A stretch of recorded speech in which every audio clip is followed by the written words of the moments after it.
when you're doing a screen capture and that captured image is going to go into a PowerPoint, it's important to capture the screen not only at a resolution but at an orientation that will work best in a PowerPoint.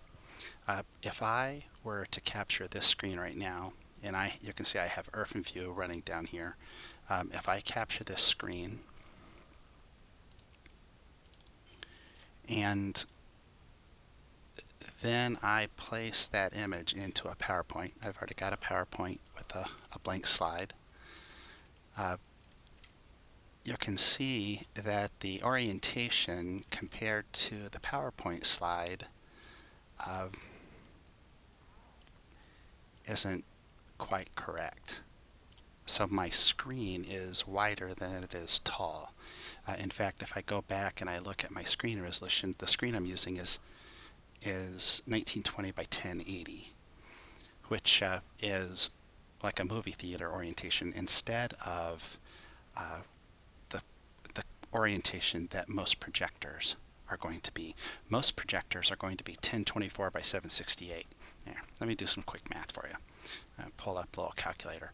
If I take 1920 and divide by 1080, I come up with a ratio that's 1.778. That turns out to be the same as 16 divided by 9. That's why wider, shorter screens are called 16 by 9. If I do 1024 divided by 768, the ratio is 1.333. That is the same as 4 divided by 3. All projectors that we have right now in our schools are 4 by 3. So what I have to do is capture my screen in that 4 by 3 resolution. Now to do that, I've made a picture.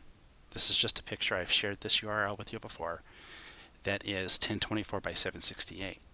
If I take a picture of something that is the size of this box, it's going to be the proper size. So if I have Word, if I were to capture it at this great big resolution, it's too wide, too short.